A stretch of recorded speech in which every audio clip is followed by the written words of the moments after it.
Hey guys, tonight's story starts with cold breath turning to ghosts in the dark, a fire that crackles like it's telling secrets, and a tippy that somehow feels warmer than any house you've ever known.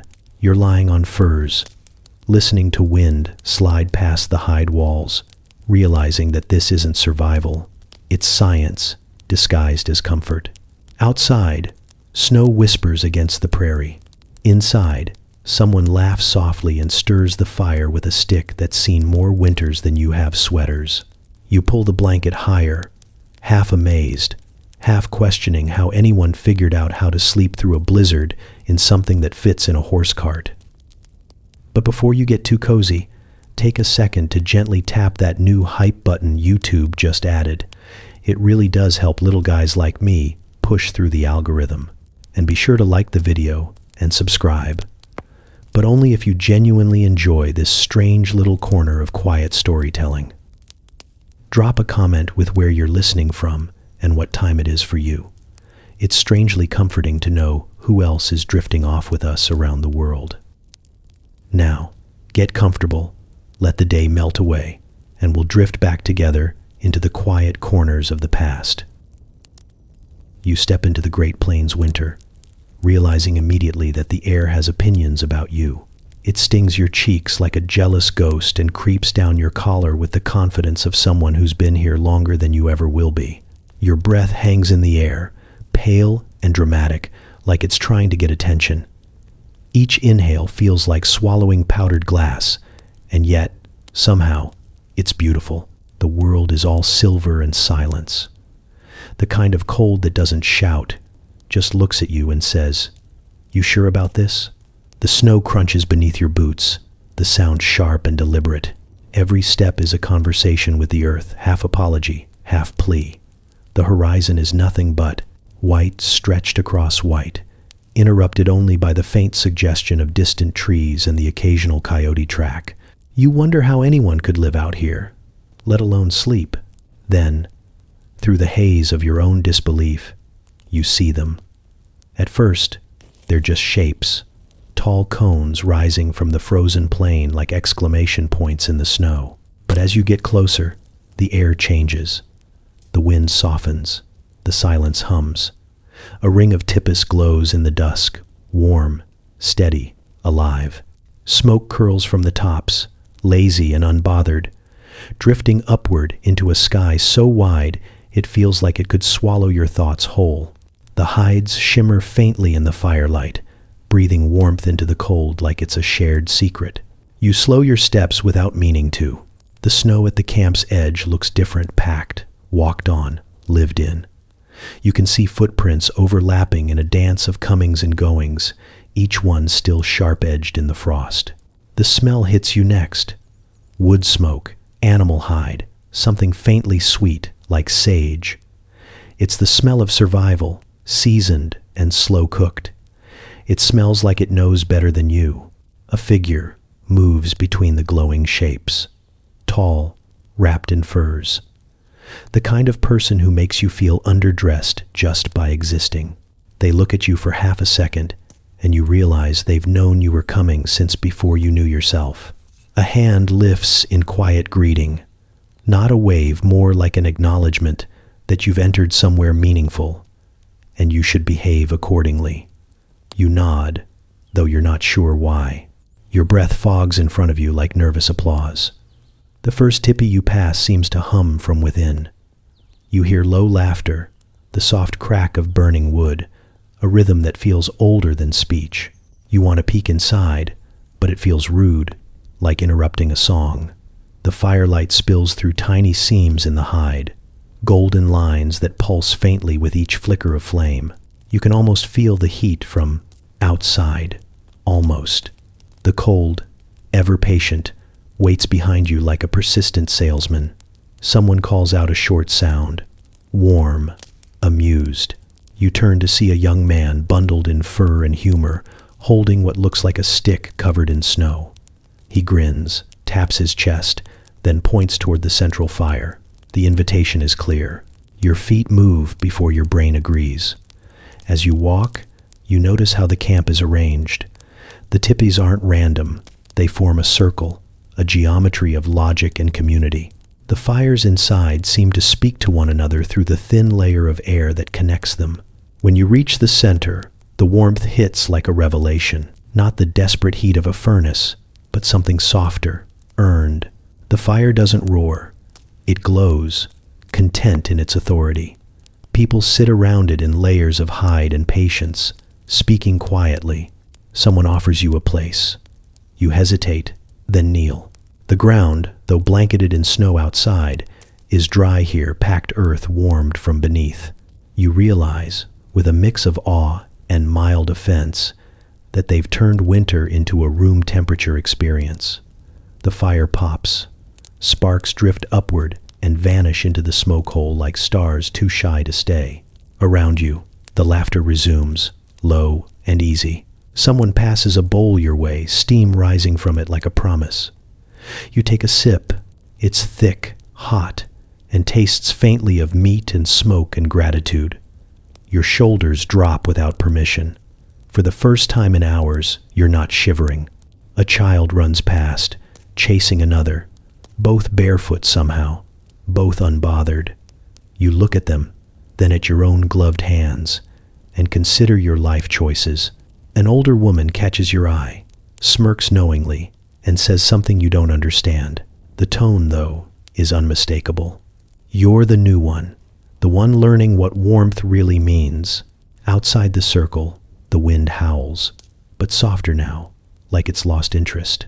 The stars above blink awake one by one, and the snow glows faintly in their light.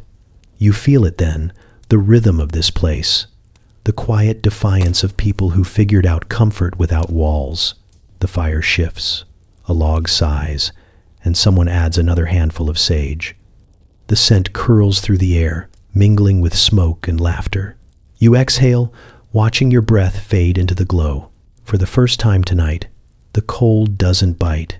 It listens. You wake to the sound of the wind, pretending it owns the place. It howls over the plains, tugs at the hides, and sneaks under the edges just to see if it can. Inside, though, the air barely stirs. It moves differently here, slower, calmer, like it's been trained. The tipi doesn't shiver or strain. It exhales. Every time the smoke drifts upward, it's like the whole structure sighs in rhythm with you. You lie there under furs, watching the dance of flame and breath, realizing this isn't just shelter, it's alive. The smoke hole above you is framed by poles that reach like ribs into the dark. They creak faintly when the wind shifts, a sound that feels less like strain and more like conversation. Someone told you last night that the poles spiral clockwise for a reason, that the direction of the wind and the pull of the fire matter. You didn't quite understand then, but now, as the fire curls upward and the smoke slides smoothly through that opening, you feel the sense in it. It's precision disguised as instinct. You sit up, still half wrapped in warmth, and the air changes. A little draft skims past your face, not cold, just curious. The hides flutter once, then settle again, as if the tipi itself is adjusting its coat. It inhales through the base, exhales through the top. The whole thing is a lung. The people who built it didn't just build for warmth, they built for breath. Someone beside you stirs the fire. A handful of dry twigs, a practiced flick of wrist, and the orange glow blooms again. The smoke thickens for a second before finding its rhythm, rising in a clean column that wavers once, then disappears into the night's pale light leaking through the smoke hole. You wonder how many winters this design has outsmarted. You crawl closer, palms hovering over the heat. The air near the ground is soft and layered, cool near the edges, warm near the heart. It's not a simple gradient. It's a conversation between elements. You glance toward the door flap and notice how it never quite closes tight. There's always a little gap at the bottom, a mouth for air to enter. It feels deliberate. The cold air comes in low, circles the fire, gathers warmth, then lifts and leaves. The teepee doesn't trap heat, it circulates it, the way a heartbeat circulates blood. Outside, snow keeps falling. You hear the faint hiss of it landing against the hide, melting instantly where the warmth seeps through. You press your hand to the wall, warm, almost wet. Inches away, the wind is clawing at it, but inside, it's gentle, like the difference between a storm and a song. You pull your hand back and watch the condensation bead and vanish. The teepee is doing its quiet work. An elder sitting across the fire catches you staring. His face is a map of winters, his eyes small, sharp, and amused. "It breathes," he says, tapping the hide with a stick. You nod, unsure if he expects a response. He chuckles, low and satisfied, and leans back against his blanket. "If it didn't breathe, we wouldn't." The sentence lands heavy, simple, irrefutable. You study the space again. Every part of it feels intentional. The slant of the walls, the height of the poles, even the texture of the ground. The snow that once covered it is gone, replaced by layers of reeds and mats that keep the damp away, but still let the earth share its warmth. You imagine the precision it takes to build something like this from memory alone, each pole angled just right to bear the weight of the hides and the wind's occasional arrogance. It's mathematics without math, architecture without arrogance. The flap lifts suddenly, and a burst of cold rushes in. You flinch, but the elder doesn't move. The fire flares, the hides flex, and the air adjusts again, restoring the balance within seconds. The teepee exhales once more, satisfied. You realize then that this structure doesn't fight the elements, it negotiates with them. Every gust, every draft, every breath becomes part of the deal. You lean back, watching the smoke twist into shapes that look like memory. The smell of wood, earth, and hide has settled into your clothes, your hair, your skin. The kind of smell that feels earned. You close your eyes for a moment and listen to the subtle creaks and whispers above. It's a language of movement and warmth, of people who learned that comfort doesn't come from walls, but from cooperation. When you open your eyes, a few stray flakes of snow drift through the smoke hole, catching light like falling stars before vanishing in the heat. The teepee inhales, then exhales again, steady as sleep. You can feel your own breath matching its pace without meaning to, and just like that, the storm outside stops feeling personal.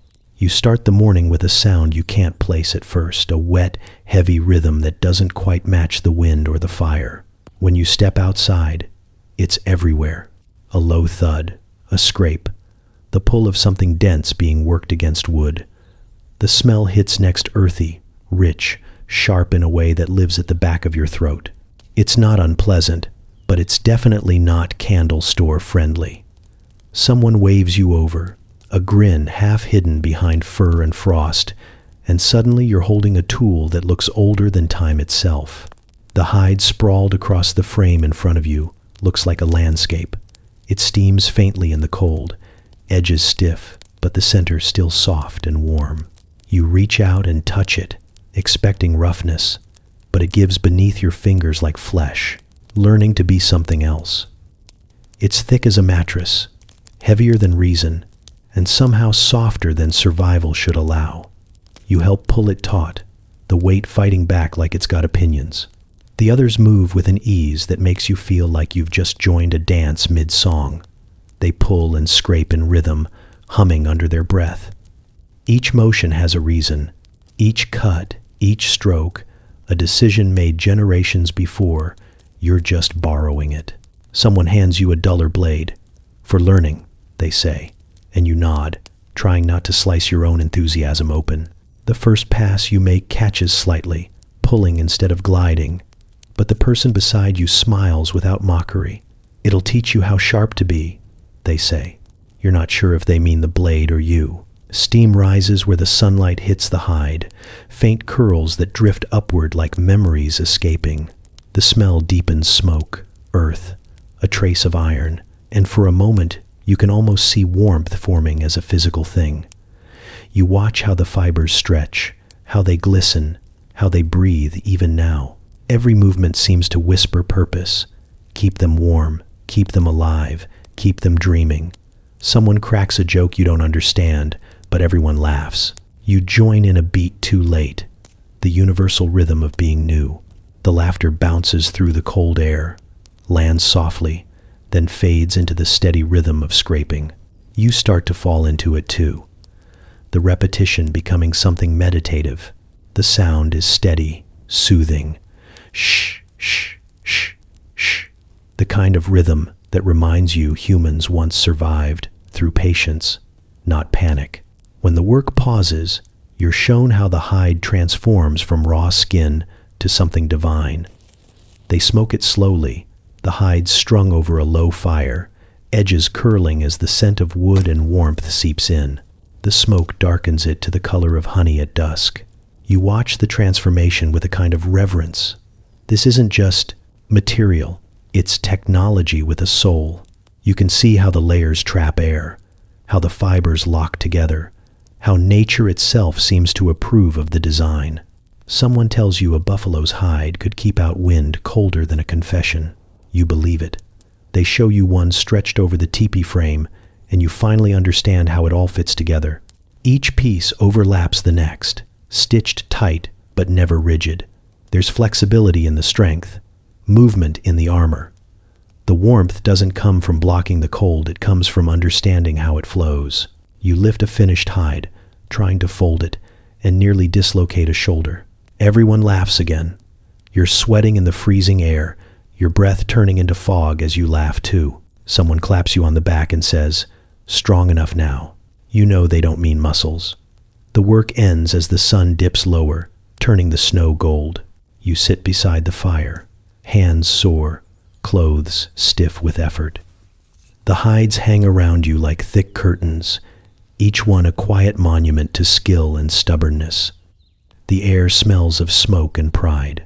Across the camp, a child wraps themselves in a small strip of hide, pretending to be a hunter. Their laughter cuts through the stillness, and you can't help smiling. You look down at your hands, the faint grease on your fingers catching the light. They smell of smoke and life. When the wind shifts, it carries the scent of the hides, the faint warmth radiating from them even now. You imagine sleeping beneath one, hearing the same wind try and fail to get in. You imagine centuries of people doing exactly this, stretching, scraping, smoking, surviving, long before comfort had a definition. The elder from before walks past and nods at your work. "Good," he says simply, then gestures toward the hanging hides. They keep stories too. You think you understand. Each hide remembers every winter it outlasted, every hand that shaped it, every fire that smoked it to strength. You breathe in deeply, the air thick with warmth that hasn't even touched flame yet. And for the first time, you understand insulation not as invention, but as inheritance. You lie there for a moment, staring at the hide ceiling, listening to the muffled heartbeat of the camp. The fire whispers, someone turns in their sleep, and somewhere outside a horse exhales steam into the cold like a tiny locomotive. The ground beneath you should be ice, but it isn't. It's layered branches, dry grass, woven mats, hides built like a secret kept between generations. When you shift your weight, it gives slightly, sighing instead of groaning. The first thing you notice is how it feels. Alive. Not soft. Exactly, but forgiving, as if the earth has agreed to carry you for the night without complaint. The air inside the tipi hums with balance. Heat from the fire glows in your bones, and the ground beneath returns it in kind, like a slow conversation between warmth and weight. You press your palm to the mat and feel faint vibration, the thrum of wind above, the pulse of the fire, maybe even your own heartbeat mirrored back. It's disorienting in the gentlest way, as though the boundary between you and the world has been misplaced. Someone rolls over beside you and mumbles something in their sleep that sounds suspiciously like a complaint about your elbows. You whisper an apology that no one hears and pull the fur closer. It smells faintly of smoke and animal, and the kind of cleanliness that only comes from air too cold to allow dirt. You'd expected this to feel like camping, uncomfortable, makeshift, but it doesn't. It feels deliberate, efficient, like every decision has been made to make the cold earn its keep. The fire pops softly, Sparks float upward, drift for a moment, then vanish through the smoke hole into a sky that never seems to end. You watch one rise and wonder if it'll ever come back down. The snow outside presses its purport, silence against the walls. But it doesn't come in. You realize the tippy isn't just keeping you warm, it's teaching you to trust the space between cold and comfort, to understand that survival here isn't defiance, but choreography. You remember what someone told you earlier in the day. The earth already knows how to stay warm. You just have to listen. You hadn't understood then, but lying here now, the words start to rearrange themselves into sense. The ground isn't an enemy, it's insulation. The layer of branches breathes, the grass traps air, and the hides above reflect heat back like quiet applause. Every inch of it is engineered without ego. You think about the beds you've known, spring, foam, frame, and how this one, made from what most people walk over, feels more honest. You shift again, and your body finds the groove of comfort. The air near the floor is cooler than above, but not biting. The warmth pools low, circles the space, and wraps around you like it's been assigned the task. You look toward the door flap, where a faint draft slides in. Instead of fighting it, the tippy seems to welcome it, guiding it toward the fire, feeding the flames just enough to keep the breath of the place even. Nothing is wasted here, not heat, not movement, not wisdom. Outside, a coyote howls, long and lonesome, the sound cutting through the night like a reminder that not everything gets to be this comfortable. A few voices answer back, not words, just acknowledgement, and then the quiet returns. You listen for your own thoughts and find they've gone still too. The ground beneath you seems to hum softly, a reminder that warmth isn't always something you build. Sometimes it's something you join. When you close your eyes, you imagine how many nights like this came before yours. Thousands of winters, countless fires, a rhythm repeated until it became instinct. You think of the hands that laid the first branches, the ones that learned which grass held heat best, the ones that decided that sleeping close to the earth was not primitive, but perfect. You feel the history under you, like a second heartbeat, steady, enduring, quietly proud. You're almost asleep when the fire shifts, sending a wave of warmth across your face. It smells faintly of pine resin and snow melt, a scent so clean it borders on sacred. You breathe it in, sinking deeper into the firs, the grass, the earth itself.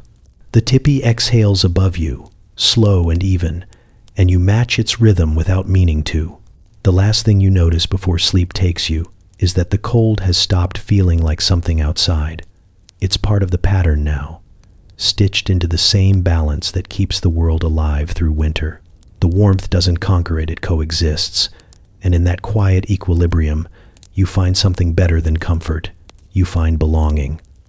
The fire isn't a blaze, it's a heartbeat. You kneel beside it, hands out, palms prickling with the kind of heat that feels more like trust than flame. The smoke doesn't sting your eyes, it moves around you politely, following rules older than language. You realize there's choreography here, something invisible that keeps the air balanced and the warmth alive. The tippy breathes in time with it. You can hear it if you stop trying to. Someone hands you a stick barely thicker than your thumb and gestures toward the coals. Not the flames, the coals. You learn quickly that this isn't about feeding the fire, it's about speaking to it in the right tone. Too much wood and it sulks, coughing black smoke like an insult. Too little and it dwindles into memory. You place the stick carefully, watching how it settles, listening for the faint hiss that means it's been accepted. The elder beside you nods once, approval subtle as a sunrise. The smoke drifts upward in a lazy spiral, curling toward the top of the teepee like it's tracing invisible patterns. It never seems to wander, aimlessly. You'd swear it knows the way. Outside, the wind changes direction, and somehow the smoke hole adjusts itself, flaps tightening or loosening in response. Someone moves the poles with quiet precision, as if the structure itself is exhaling. You feel the shift, the air cools slightly, then steadies again. The balance holds. The fire murmurs, low and steady, a sound somewhere between breathing and purring. You think about all the fires you've known, loud, impatient ones that roar and spit, that burn bright just to die faster. This one has no interest in drama. It hums like a secret being kept well. You notice how every spark that jumps from it seems to land exactly where it should. You almost want to apologize for every time you've ever said, "Just throw another log on." The elder pokes the coals with a stick, worn smooth by years of patience. "Fire likes to be understood," he says, voice soft but absolute. You nod, as though that's something you've always believed. He grins faintly, teeth bright in the dim light, and adds, "Not controlled, understood." You tuck that away somewhere between your ribs, next to the warmth that's already begun to settle there. As the night deepens, the teepee grows quieter. The firelight paints everything in shades of amber and memory. Shadows ripple across the hides, bending and stretching with the rhythm of the flames. The children are asleep, small lumps under furs. Someone hums under their breath, an old tune that sounds like it was written by the wind itself. The smoke moves through the melody, as if it's listening. You find yourself matching its tempo, adding a stick here, nudging a coal there, your hands learning the language one movement at a time. Outside, the wind moans low, searching for a way in. Inside, the fire answers without fear. Its warmth doesn't just fill the air, it defines it. You can feel the boundary between inside and out, marked by temperature alone. Just beyond the hides, the world is biting cold, a place of frozen silence. Here, within this small circle of light, it's almost tender. You start to understand why everything in the teepee revolves around this center point. It isn't decoration or convenience, it's gravity. The elder begins telling a story, his words rising and falling in the same rhythm as the flame. You don't catch every word, but you catch the feeling, a history that stretches farther than you can see. The fire cracks softly in agreement at certain parts, as if it's heard this one before. You realize this isn't just heat, it's archive. Every log burned here has listened, learned, remembered. You imagine the air above you, thick with centuries of whispered things that never froze. When the elder finishes, he stirs the ashes and adds one small piece of wood. The flames lift slightly, acknowledging him. You mimic the motion, careful, deliberate, almost reverent. The log catches with a sigh. Smoke rises again, graceful and sure. You smile, not because it's grand, but because it's simple and exact, life distilled to breath and balance. Hours later, when you finally lie back against your furs, the fire still murmurs. It doesn't fade or flare, just keeps speaking in its soft, confident tone. You watch the glow wash over the hides and the sleeping faces around you, turning everyone gold for a heartbeat at a time. You think about how the world outside runs on electricity, switches, and noise, while here, warmth is a conversation. You close your eyes, the light still flickering behind your lids. The teepee exhales. The fire hums. The world stays balanced, if only because someone bothered to listen to it. The night stretches long and slow, stitched together by sound. The fire sinks into itself, glowing like a secret under layers of ash, while the teepee walls pulse faintly with light that can't quite decide if it wants to stay. You lie still, wrapped in furs that smell faintly of smoke and time, eyes half open, half dreaming. The world outside hums with distant life, the crunch of snow under something small, the low groan of the wind trying to remember which way to blow, the sharp, a high call of a coyote, making sure the silence doesn't get too confident. The laughter starts quietly. A few voices near another fire, soft and low, the kind that doesn't ask for attention. It floats through the night, carried by smoke and comfort. You can't make out the words, but you can hear the warmth in them, the rhythm of people who've learned the difference between surviving and living. Someone says something that earns a brief chorus of laughter, the kind that crackles like firewood, brief but alive. Then it fades, leaving behind the sound of breathing and night. The teepee shifts faintly with each gust of wind, the poles creaking in their own language. You listen to the hiss of sap escaping the wood, the sigh of the hides adjusting as the temperature drops. There's something hypnotic about it, how the entire structure seems to breathe in its sleep. You start to wonder if it dreams too, remembering all the winters it's outlasted. The ground beneath you hums softly, faint vibrations from people moving outside, from horses stamping in the cold, from the earth itself just being alive. Someone nearby snores, long and confident, the kind of sound that announces mastery over discomfort. You glance over in the dim firelight and see them half buried in furs, perfectly still, except for the rise and fall of their chest. You envy their peace for a moment, then realize you don't actually mind being awake. There's a certain privilege in hearing the world when it thinks no one's listening. A log in the fire collapses inward, sending a brief spray of sparks toward the smoke hole. They drift like tiny orange stars, blink once, and vanish. The smell of burned pine and hide thickens the air. You breathe it in and taste the night, cold, smoke, faint sweetness of sage.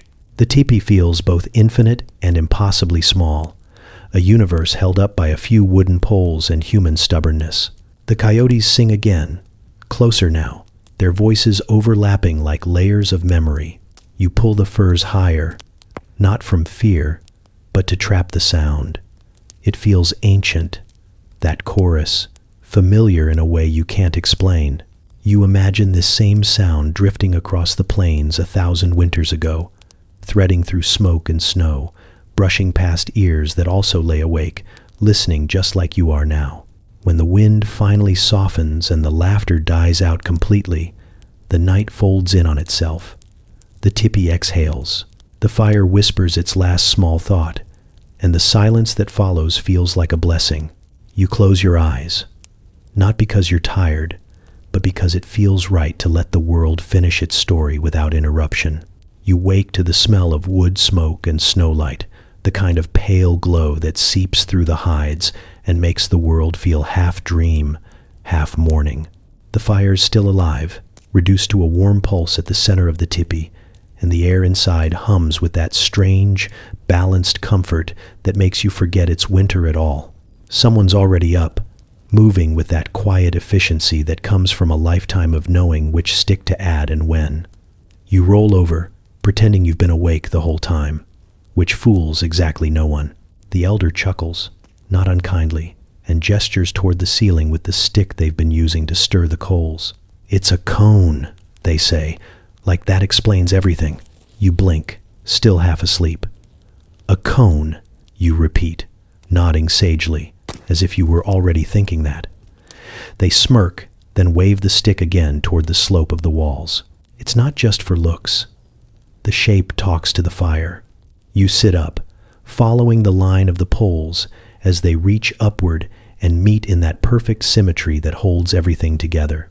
The more you look, the more it is zest. Makes sense.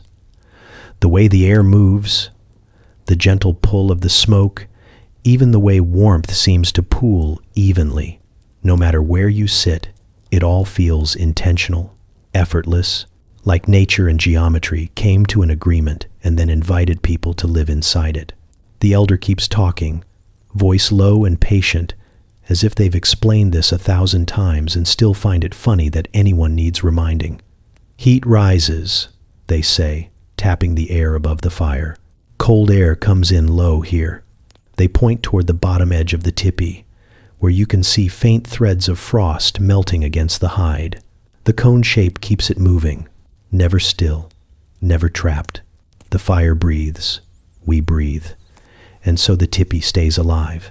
You watch as a small trail of smoke curls up, catches a faint draft, and drifts neatly toward the top opening, disappearing into the pale sky. It's like watching air think. You try to imagine the same setup in your world, a team of consultants, a whiteboard, maybe a government grant. They'd probably make it out of plastic and still get the airflow wrong. You glance around and realize the perfection of it lies in its simplicity. Every pole, every angle, every seam contributes to something invisible but exact. It's not over-designed, it's understood. You find yourself smiling at how obvious it seems now. You wonder how many people froze through the centuries just because they thought simple meant primitive.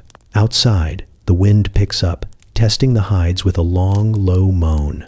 The teepee doesn't flinch. The poles flex slightly, absorbing the pressure and releasing it in a gentle sway. It's a structure built not to resist, but to negotiate. The elder nods toward the sound. See? The wind wants in, but it only gets what we allow. There's humor in their tone, the kind that comes from watching the elements try and fail to outsmart human patience. You crawl closer to the fire, feeling how the warmth isn't just from the flame itself, but from the way the air carries it. It rolls around you like invisible water, gentle and consistent. You lean back on your hands, looking up at the spiraling poles.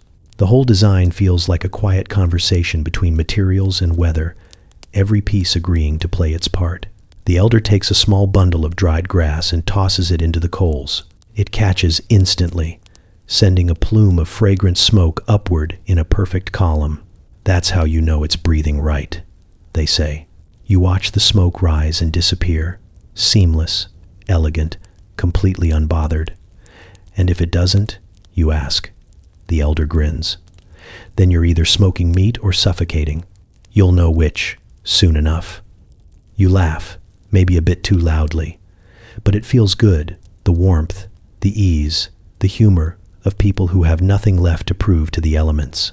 The day outside grows brighter, the light shifting across the hides, making them glow gold in places and silver in others. The elder finishes adjusting the flap near the smoke hole, gives a satisfied nod, and sits back down by the fire. The teepee settles into its steady rhythm again, breathing, balancing, enduring. You can feel it all around you, the quiet intelligence of a design older than memory. You think about your own kind of warmth, the electric kind, the switch on and forget it kind, and realize how fragile it feels in comparison. Here, the heat exists because someone understood the wind, the air, the earth, and decided to cooperate instead of conquer. You stare up one last time at the perfect meeting of poles above you, the geometry of survival written against the sky. And you think, maybe this cone doesn't just hold heat, maybe it holds genius disguised as humility. Morning arrives quietly, the kind of stillness that feels earned. The air outside the teepee is so cold it snaps, the frost biting into anything foolish enough to move too quickly. The hides shimmer under a thin coat of ice, glittering like someone dusted the whole world with crushed glass. You push through the flap, and the cold greets you like an old friend, with bad manners, immediate, unrelenting, but honest. You expect it to steal the warmth from your skin, but it doesn't. Somehow, it just circles you, curious but hesitant to cross the line between discomfort and harm. Your breath blooms into the air, joining 100 other small clouds rising from the camp. They drift together, a visible reminder that everyone here is awake and alive, each exhale a signature of survival. The people move through the frost with practiced calm, wrapped in furs and quiet purpose. No one rushes. No one complains. It's a kind of efficiency that feels almost disrespectful to modern chaos. You watch as someone brushes frost from the hide of a horse with the gentleness of someone tending to a heartbeat, then slaps its flank affectionately before leading it toward the river. Your fingers ache for a moment, just long enough to remind you that you're new at this. Then you tuck them into the folds of your cloak, and the warmth comes back quickly, natural as breathing. You realize how layered everything truly is, how the furs, hides, and woven cloths aren't just clothes but strategies. Each one traps warmth in its own way, holding it close without stifling it. You flex your hands and feel the heat stay where it's supposed to, not from fire, but from thought. It's not brute force warmth. It's engineered kindness. Someone passes by carrying a pot that steams like a small volcano. The smell hits you meat, herbs, smoke, and your stomach immediately votes to stay here forever. They grin at you. Say something you can't quite catch, and gesture toward the center fire where others are gathered. You follow, crunching through the snow, noticing how even the ground feels different inside the ring of the camp. It's packed firm but not icy. The snow melted just enough by proximity to the constant rhythm of life. Warmth doesn't come from one place here. It radiates from everything that works together. You sit near the fire, watching the way the flames rise and fall in perfect harmony with the draft of the air. Someone hands you a bowl, and you take it without hesitation. The heat seeps into your fingers first, then your chest, then something deeper. You look down at the frost melting from the edge of your sleeve, tiny droplets running like proof that warmth still wins, even here. The elder from before catches your eye, sees the wonder in your face, and chuckles softly. The trick, he says, is not fighting the cold. It wants to teach you something. You glance around the smoke curling upward, the slow grace of people moving through a morning that would paralyze most, the effortless cooperation between fire, hide, and human, and it makes sense in a way that's hard to put into words. The world outside this circle may be frozen solid, but here, warmth isn't just temperature, it's participation. You run your hands over the bowl again, watching the steam rise in thin ribbons. The sun climbs higher, pale but determined, and light spills across the snow like liquid silver. The tippets glow faintly in it, their surfaces catching every shimmer, every breath. You take another sip, feel the warmth spread, and realize it's not the fire that keeps you alive, it's the way everything was built to share it.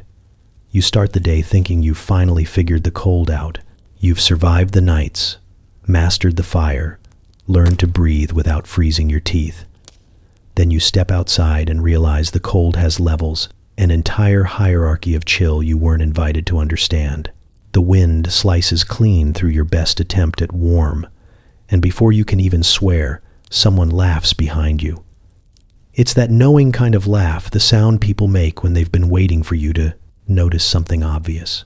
The elder who laughs the loudest walks over, draped in more layers than you thought a single person could physically support. Furs, woven wraps, robes all overlapping like the earth decided to evolve its own fashion week. He points at your thin coat and says something that translates, more or less, to, "You look brave, but dumb." Then, with the casual patience of a teacher who's seen this before, he begins to show you how it's actually done. The first layer is soft and thin, some kind of tanned hide that feels warm even before you put it on. It breathes, he says, tugging it into place around your shoulders. The next is thicker, a robe that smells faintly of smoke and pine. Then comes the fur, heavy enough to make you feel like you could deflect weather itself. Each piece has a job, each layer trapping tiny pockets of air like invisible armor. You can feel the change instantly. The cold doesn't vanish, it just stops being in charge. You think of how layering is treated where you come from. A style choice, an aesthetic. Here, it's an equation. Warmth isn't about adding more. It's about balance, trapping air, redirecting heat, using weight without suffocating movement. The elder cinches a cord around your waist and steps back, nodding in approval. "Now you look like you belong," he says. And though his tone carries humor, you can tell it means something. Belonging here isn't about what you wear, but about understanding why you wear it. As you move through the camp, you notice how everyone's layers tell a story. The hunter's furs are cut short and close for speed. The women who tend the fires wear wraps long enough to cover knees and elbows, protection from sparks. The children are bundled like small, defiant bundles of life, waddling through the snow with unbothered joy. Every movement makes a faint rustle of hide against hide, a soft percussion that sounds like the earth whispering approval. The day's work begins without announcement. You're handed tools, ropes, and a set of instructions that arrive mostly in gestures and smiles. You learn quickly that warmth isn't just worn, it's maintained. Layers loosen when you move, tighten when you rest. Hoods drop back when you lift something heavy, then slide forward again to trap the breath you've earned. The clothes move with you, not against you. By midday, you're sweating under the weight of your own insulation, and the elder grins as if that was the point all along. When the wind picks up again, it comes howling through the trees, dragging snow in spirals across the plains. You brace yourself, waiting for the sting, but it barely touches you.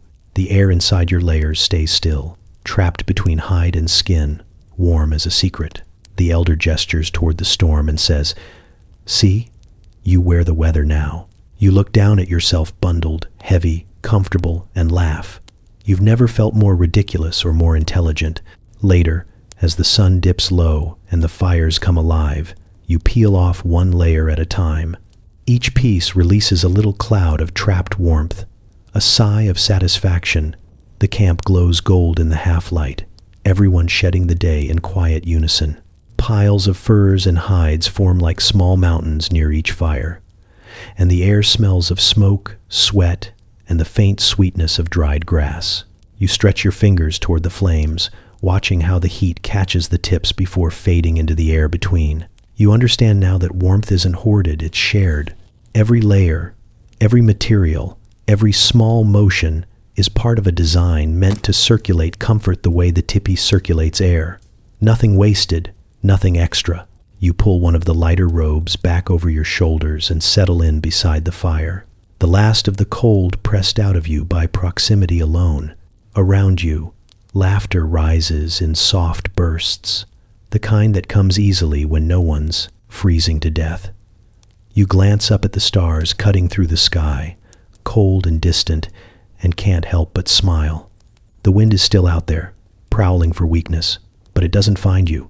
You're layered against it now by hide, by firelight, by understanding. And for the first time since arriving here, you realize you're not just surviving the cold, you're part of the warmth that defies it. You sit across from her, the old woman who never seems to blink. Her eyes reflect the firelight like twin embers, steady and unhurried. She moves with a rhythm that doesn't feel learned so much as inherited. Every motion, placing a stick, stirring the ash, nudging a coal is part of something larger than habit. You try to copy her once, adding a piece of wood just so, and she doesn't look up, but you can feel her amusement anyway. "Too soon," she murmurs. You pull your hand back, like you've been caught interrupting a conversation between gods. Outside, the wind prowls, scraping against the hides. Inside, she keeps the balance alive. You notice she never adds much, just enough to keep the fire talking. The flames never roar, never falter. They pulse, a slow heartbeat holding the night together. You start to wonder how long she's been doing this. Her hair's the color of frost, her hands a map of winters survived. When she reaches for another log, you can hear her bones shift like quiet percussion, steady as the crackle of wood. She hums sometimes, low and tuneless, but the fire seems to understand. The shadows dance differently when she does, longer, softer, as if responding to her voice. You ask, finally, how she knows when to feed it. She shrugs, still humming. You listen, she says. It tells you when it's hungry. You lean in, trying to hear it too. All you catch is the hiss of sap and the faint pop of bark splitting, but maybe that's enough. The longer you sit, the more the cold forgets to exist. The fire glows steady, not wild, like it's decided to trust you for a while. The old woman leans back, eyes half closed, her face carved with patience. "If you tend it right," she says, voice soft but certain, "it never dies, just waits." You nod, unsure whether she means the flame, the night, or something else entirely. By the time dawn edges in, she finally blinks, once, then she smiles, a small curl of warmth that feels older than the fire itself. You notice it one morning, though you've been walking past the same site for days. Every tipi, every single one, faces the same direction. It's not subtle either, they're lined up like they had a meeting about it. The entrances all point east, toward the slow rise of the sun breaking over the frozen plains. At first, you think it's just preference, maybe superstition. But then you watch how the smoke moves always west, never wandering, never curling back inside, and suddenly it feels deliberate. The camp isn't random, it's in conversation with the sky. You ask about it later, awkwardly, like you're interrupting a story everyone else already knows the ending to. A man tending his horse grins when you point toward the tipis and says, "East to greet the day, west to send the smoke." You wait for more, but he just goes back to his work, leaving you with a phrase that sounds more like a poem than an explanation. So you start watching. The wind always seems to come from somewhere behind you, carrying the smoke away before it can sting anyone's eyes. The sun rises through the doorway every morning, spilling gold across sleeping faces, warming the ground before the fire even wakes. It's not an accident. It's architecture that believes in timing. You stand outside one morning and notice how every shadow leans in the same direction, long and precise. Even the dogs seem to nap with purpose. Later, one of the elders explains it more plainly, though still with that effortless tone of someone who doesn't need to prove a thing. "The east gives light," she says, stirring a pot that smells like wood smoke and wild onions. "The west takes it. Fire breathes better when it knows where to go. We just help it remember." You watch her gesture toward the sky, toward the slow current of air that always seems to carry the same patience. You realize the placement of every teepee isn't superstition, it's partnership. The next time you sit by the fire, you pay attention to the drift of smoke. It doesn't flail or curl wildly. It moves in a line, straight up and westward, smooth as breath, leaving a body that trusts it will be caught by the wind. You try to imagine living like this, arranging your entire home around invisible currents, knowing instinctively which way the air prefers to travel. It's less about control, more about cooperation. The kind of wisdom that looks like luck until you learn to see it. Someone younger, maybe your age, joins you by the fire and laughs when they catch you staring upward. You're watching it like it's magic, they say. You shrug, a little embarrassed. They poke the coals and add, "It's not magic, it's memory. The wind always remembers what the people forget." You think about that long after they leave. As the day stretches on, you begin to feel the rhythm of the design. The sun rises through the opening, warming the ground, while the smoke carries last night's breath away into open air. Every movement, light, heat, air, flows in a circle. The camp is a living diagram of balance. You realize this entire community has built itself to cooperate with things no one can touch. You, meanwhile, have spent most of your life turning dials and pushing buttons just to keep from sweating or shivering. By dusk, the sky turns molten, and the tipis cast long, narrow shadows that all point the same way. You stand at the edge of camp, watching the smoke lift in perfect harmony with the wind, and it hits you how much of survival here depends on rhythm. Not fighting, not resisting, just understanding. The air moves west, the fires breathe east, and between them, life continues. That night, when the fires settle low and the stars stretch overhead, you crawl into the tipi and lie facing the doorway.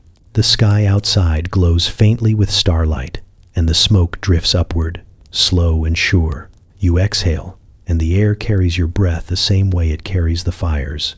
It's all part of one endless conversation between warmth and wind, and for the first time, you start to understand the language. The morning starts with a sky that looks brittle enough to shatter. The air is sharp, clean, and entirely uninterested in being kind. You follow the hunters toward the river, boots crunching over crusted snow that squeaks with every step. The world around you is motionless, except for the faint swirl of breath rising from each person's mouth like tiny ghosts. You keep waiting for someone to complain about the cold, but no one does. They walk with that quiet purpose of people who've already made peace with the elements. You try to imitate their posture, shoulders back, face forward, like you belong here, like your eyelashes aren't slowly freezing together. When you reach the river, it looks like the earth tried to trap time, and mostly succeeded. The surface gleams in shades of silver and blue, frozen so solid it hums underfoot. The hunters test it with the ends of their spears, each tap ringing out like a heartbeat under glass. One of them nods to you, gestures toward a spot where the ice thins near the bank, and hands you a tool that could double as a medieval weapon. You take it, trying not to look nervous, and chip at the surface. The sound it makes is bright and hollow, like striking a bell underwater. A few flakes of ice skitter away, and cold mist breathes up from the crack you've made. It smells impossibly pure. They work with you, carving small openings that let the trapped water sigh into freedom. The first splash hits the air and immediately starts to steam. Like even the river's surprised to be awake, one of the men dips a bucket in, filling it slowly, carefully, as though he's scooping from something sacred.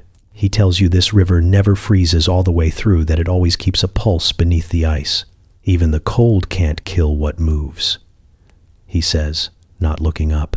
You believe him, without needing to know why. As the buckets fill, the hunters talk not in the loud, boastful way of storytellers, but in a measured cadence, passing tales back and forth like they're tending coals. One speaks of a winter so cold the trees split with sounds like gunfire, yet no one froze because the fires never died. Another tells of a hunt where snow swallowed the world for 3 days, and they found their way home by listening for the hum of the river beneath their feet. Their words melt the cold around you more effectively than the fire ever could. You realize these stories are not just memories, they're insulation, too. You try to picture those winters, harsher than anything you've known, and it feels impossible. The air bites at your cheeks, but the people around you are calm, laughing softly between sentences, their movements efficient and almost graceful. You can tell they don't see winter as an enemy. It's a collaborator, a demanding one, sure, but reliable if you learn its rules. When the buckets are full, you kneel beside the hole, dipping your fingers into the water just to feel it. It's colder than logic allows, yet somehow inviting. The surface mirrors your breath, turning it into fog that dances and vanishes. You imagine generations of hands doing the same, the river carrying pieces of them downstream long after they've gone. Someone behind you says something in a tone that sounds teasing, and the others laugh. You turn just in time to see one of the younger hunters holding a thin sheet of ice up to the sun. Light breaks through it in prisms, painting his face in shifting golds and blues. He grins like he's holding proof that beauty and survival are the same thing. On the walk back, the buckets sway from their poles, sloshing rhythmically. The air grows warmer near camp. Or maybe you're just less fragile now. You listen as they keep talking, not about the cold, but about small, ordinary things. Last night's fire, someone's clumsy carving, a story half told and forgotten. Each voice blends into the crunch of snow and the soft gurgle of water inside the buckets. The sound feels alive, like the river followed you home, just to remind you that even frozen things can keep moving if you listen closely enough. By the time you see the smoke rising from the tipis again, your face is stiff, your hands numb, and your heart strangely steady. You glance back at the white expanse of the river, gleaming under a pale sun, and think about how it holds both silence and sound at once. The hunters call out to one another, their laughter bright against the wind. You join them, your voice blending with theirs, carried away in the same easy current. You wake to the sound of quiet, the kind of quiet that isn't empty but full layers of it, soft and alive. The fire is down to glowing coals, still red at the core, and the air inside the tipi glows faintly gold in their light. For a moment, you think you're dreaming. Then you notice the steam-thin trails of it rising from the floor, from the hides, even from your breath. It twists lazily upward, vanishing into the space where the smoke hole meets the morning sky. You blink, trying to make sense of warmth in a world that's still winter. Someone is already up. You hear the muted clink of a wooden ladle against a pot, the faint rustle of hide as a flap shifts to let in a sliver of morning light. The air smells like roasted bone and herbs, the kind of scent that wraps itself around your ribs before your brain can name it. You sit up slowly, the furs sliding off your shoulders with a sound like dry leaves, and realize your body is warm. Not just not cold, actually warm. The kind that makes you stretch instead of shiver. The woman tending the pot doesn't look up when you move. She's focused on the steam, stirring slow circles with a patience that suggests this isn't cooking, it's a ritual. The soup bubbles quietly, sending up little sighs of vapor that curl into the air like smoke made of memory. You catch a glimpse of what's inside: meat, roots, something green that shouldn't exist this far into winter. She stirs it once more and says, almost to herself, "Good day for warmth." You murmur something that might be agreement, though your voice sounds like it hasn't been used in a while. She finally looks at you, eyes sharp and amused, and ladles a portion into a small wooden bowl. When she hands it over, the heat seeps into your fingers immediately, proof of fire turned into kindness. You take a sip. It tastes like salt, smoke, and something else, something that feels earned. You can't tell if it's pride or history, but it fills you the same way. Outside, the light is changing. You can see it flicker through the seams in the hide, a pale gold that stretches and folds as the sun climbs higher. The snow beyond the teepee glows like it's pretending to be warm too, fooling no one. But here, inside, the air holds steady. Every breath you take feels thicker, richer, as if you're inhaling more than just air, like warmth itself has turned tangible. The others begin to stir, slow and content, like people who already know the day doesn't start until the fire says so. A child sits up, hair wild and eyes half open, immediately reaching for the pot. The woman taps the ladle against his bowl, smiling as she fills it. The smell fills the whole space, now earthy, comforting, alive. It doesn't smell like food for survival. It smells like food for victory. You glance toward the hides and notice the faint shimmer of condensation. Tiny beads of moisture cling to the inside walls, catching the light like scattered pearls.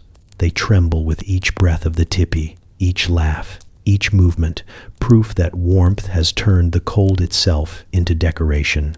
You reach out and touch one, feeling it break against your fingertip, disappearing into nothing.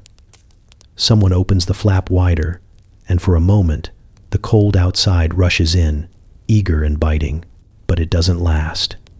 The heat inside pushes back gently, reclaiming its ground. The steam thickens again, reclaiming its soft dance. You think of all the layers between this space and the world beyond the hides, the air, the fire, the skill.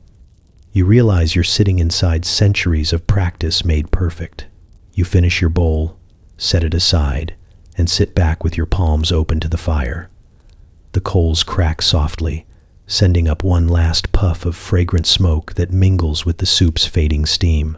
Across from you, the woman hums something low, a tune that sounds like gratitude disguised as habit. You listen, half awake, the sound of it weaving into the hum of the fire and the breath of the tipi itself. When the sun finally breaks through the doorway, you see the vapor shift in the light, ghostly threads turning gold, fading into air that no longer feels like winter. You close your eyes and breathe it in, tasting warmth on your tongue. The world outside is still frozen, but inside, you're surrounded by proof that warmth doesn't just survive here, it thrives. The storm comes without warning, as if the sky has been holding its breath all morning and finally decides to exhale. It starts as a whisper, the kind of soft, almost polite snowfall that feels temporary, innocent. But then the wind rises and the politeness leaves. Within minutes, the plains vanish into white. The horizon folds in on itself until there's no up or down, just the world erasing its own edges. You stand in the doorway of the teepee, watching flakes tumble sideways, whipped by a wind that seems to have opinions about everything. Someone behind you mutters something that probably translates to, "Close the flap, you fool." And you do. Fast. The cold that followed you in gets caught mid-step, swallowed by the heat and the dim orange glow of the fire. The teepee trembles a little, the poles creaking in low protest, but it holds. The hides ripple like breathing skin, flexing with the rhythm of the wind. You can hear it outside, furious, alive, circling the camp with the hunger of something that doesn't sleep. Inside, there's a different sound, the hiss of sap, the soft stir of someone moving closer to the fire, the quiet sigh of warmth doing its work. The contrast feels unreal. You half expect the storm to win eventually, to tear through, but instead, the people start working. They move fast, laughing as they go, bundled in layers that make them look like walking mounds of fur. You watch through a small opening in the flap as they shovel snow toward the base of each teepee, packing it tightly, shaping it with practiced ease. It looks counterintuitive, burying your home to stay safe, but it's done with the confidence of a lesson learned 1,000 winters ago. The snow stacks up higher, forming a ring around the bottom edge, sealing every draft the wind might have used as an invitation. From inside, you can hear the muffled thump of their work, the rhythm steady and sure. Someone sits beside you and explains, voice calm despite the storm outside. Snow keeps out the cold, they say. It traps what we make. You glance at them, trying to decide if they're joking. You mean the snow keeps out itself? They grin, eyes bright in the firelight. Snow is stubborn, they say. We just make it work for us. And somehow, that's exactly what happens. When they finish outside and duck back in, brushing off ice and laughter, the difference is instant. The teepee grows still. The air feels thicker, the sound of the wind fading until it's nothing but a faint hum at the edges. The storm rages, but its voice is gone. The world outside has been turned down to a whisper. You sit back, stunned by the sudden silence, feeling the warmth bloom outward from the fire like it's been freed. The hides no longer flutter. The floor no longer breathes cold. The teepee feels smaller now, but in a way that's comforting, like being wrapped in something that refuses to let harm in. The elder across the fire stirs the coals, nodding to no one in particular. Snow listens, he says. It remembers how to hold things still. You think of the wind, the chaos outside, and the strange peace you feel now. It's not quiet in the way of emptiness. It's the kind of quiet that has weight, presence, a heartbeat. You realize you're hearing something you've never noticed before, the sound of safety.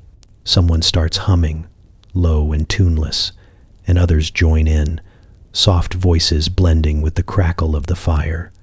It's not a song, not really, more of a vibration shared between bodies and walls. You feel it in your chest. The storm can scream all it wants. It won't find its way in here. You lie back on the furs, watching the smoke trail lazily upward, curling into shapes that only make sense if you stop trying to name them. Outside, the snow keeps falling, piling higher, building the barrier thicker. The world is gone now. No sound, no horizon, no distinction between sky and earth. Just white pressed against the walls of warmth, silence made tangible. Inside, it's hard to tell where the firelight ends and the people begin. Everything feels soft around the edges, like even time has been muffled. You close your eyes and listen to the nothingness. It's perfect. The teepee creaks once, settles deeper into its snow cocoon. The wind howls again, distant and defeated, then fades entirely. You feel the warmth settle into your bones, not fierce or fragile, but steady. It doesn't matter what happens out there now. The world can freeze, rage, vanish. You're safe in the hush of snow and hide, held by silence, surrounded by warmth that knows exactly how to survive. The storm has passed, leaving the air too still, too clear, like the world forgot how to move. The teepee smells of smoke and earth, that good kind of lived-in warmth that clings to skin and memory. The fire at the center has settled into a slow heartbeat, its coals pulsing red and orange like veins of light. You sit cross-legged near it, your palms open to the heat, when you hear a sound, a giggle, small and bright as breaking ice. One of the children has crawled closer to the fire, blanket half dragging behind, hair sticking up with static and mischief. The others follow, rolling and wriggling across the floor like warmth-seeking comets, all elbows and laughter.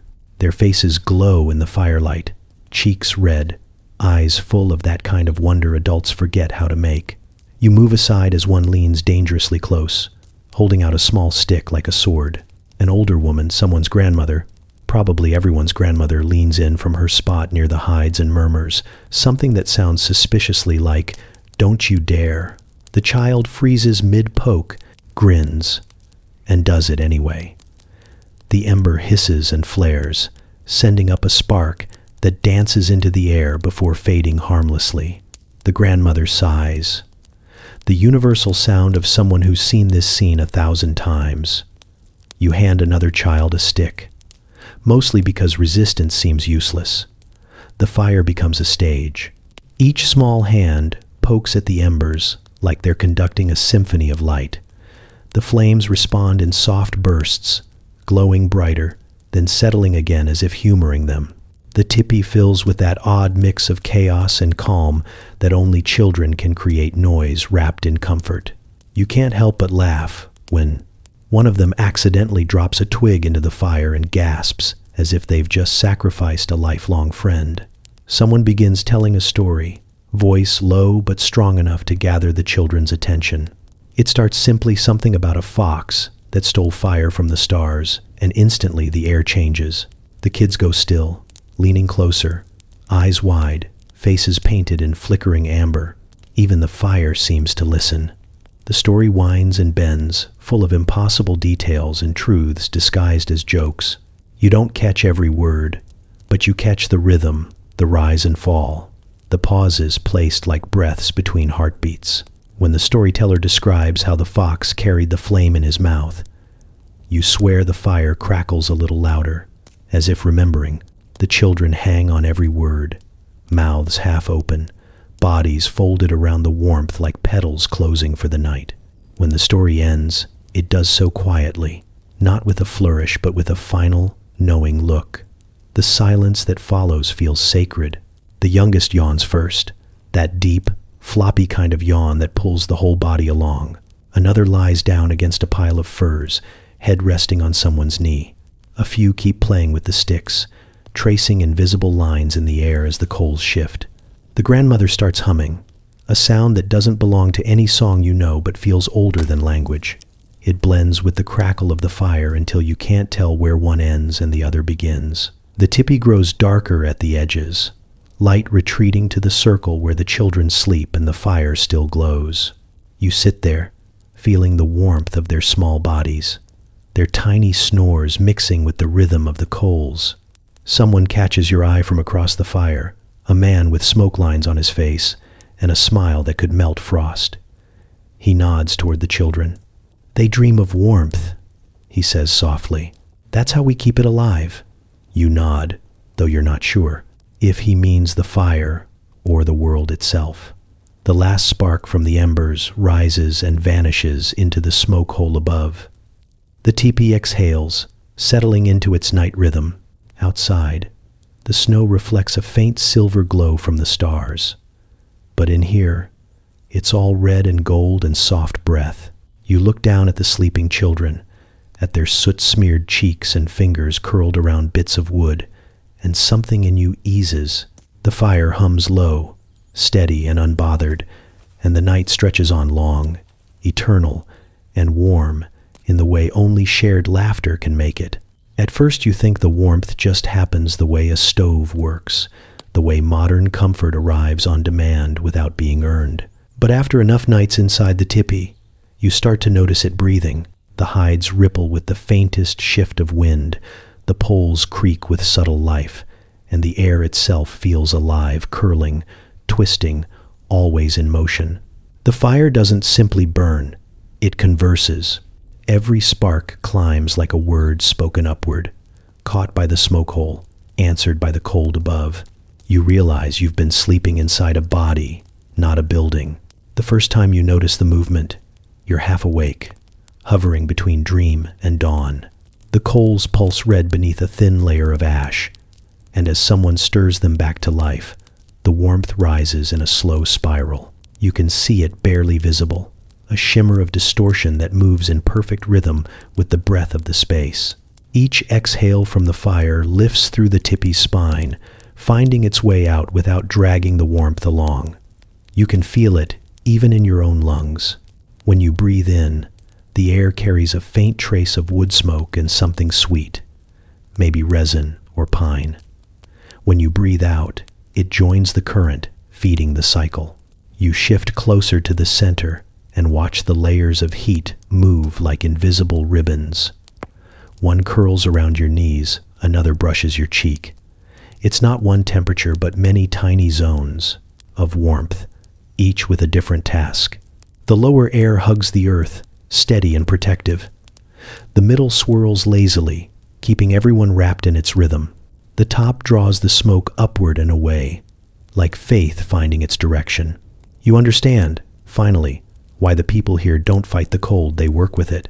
The tippy's design doesn't trap heat. It circulates it, shares it, teaches it patience. Later, someone catches you studying the movement of air with the seriousness of a scientist who's just discovered invisible miracles. They laugh quietly, then explain in that calm way people have when they've known something all their lives. Fire lives best when it can breathe, they say, using a stick to shift a coal back into place. So do we. You nod, pretending you already knew that, but it sits in your chest like a revelation. The tippy doesn't hoard warmth. It trusts it to return. The hides themselves seem to hum with that same understanding. The wind outside presses and releases, testing the walls, and the teepee responds with grace instead of resistance. It flexes just enough to stay standing. You realize it's not a war, it's a dance. The wind pushes, the hides yield, the poles lean and straighten again. Every sound, every creak, every sigh is part of the conversation between elements that know each other too well to argue. When night falls, the cycle becomes even clearer. The fire glows brighter, its light flickering across faces half lit in gold, half shadowed in quiet. Smoke rises steadily through the center, thin and precise, like it knows the way home. Someone adds another log, and you can feel the air shift immediately, the draft catching, redirecting, whispering through the structure like a pulse. The warmth wraps around you again, but it's not suffocating. It's alive, like being embraced by something ancient and forgiving. You start to notice the rhythm in everything, the way people move when they pass. Near the fire, the timing of breath, the space left between words. The air seems to respond to all of it. When someone laughs, the flame jumps. When someone hums, the smoke wavers. Even silence seems to carry its own current, like the teepee is listening too. It feels strange, realizing how much of the world you live in elsewhere doesn't breathe back. By the time you lie down, the air has settled into its slow, steady circulation. The cold outside has stopped knocking. The warmth inside has stopped striving. Everything has found its balance. You close your eyes and feel the invisible spiral move above you, fire to smoke, smoke to air, air to stars. You don't think of it as heat anymore. You think of it as faith, something unseen, constant, passed between hands, hearts, and seasons, always finding its way back to center. You wake halfway between dream and darkness, the kind of half-sleep where everything feels both distant and sharp. The fire's glow has dimmed to a low pulse, a heart still beating under a blanket of ash. Someone stirs beside it, a shape, quiet and certain, wrapped in fur and habit. The flap lifts, and the cold slides in like it's been waiting for an invitation. It touches your face with long, icy fingers before darting deeper into the teepee. The air shifts. For one brief second, the world feels split in two: winter outside, warmth inside, and then the flap falls closed again, sealing the balance back in place. You hear the faint rasp of flint, the dry whisper of kindling catching, and then the low, familiar murmur of fire remembering how to live. The light grows slowly, soft at first, then bold, the way dawn does when it trusts you're paying attention. Shadows rise and stretch across the hides, long and fluid, making the tippee look like it's breathing again. You roll over, eyes half open, watching the caretaker at work. It's hard to tell who it is in the flicker, maybe the old woman, maybe the boy who likes to hum while he tends the fire.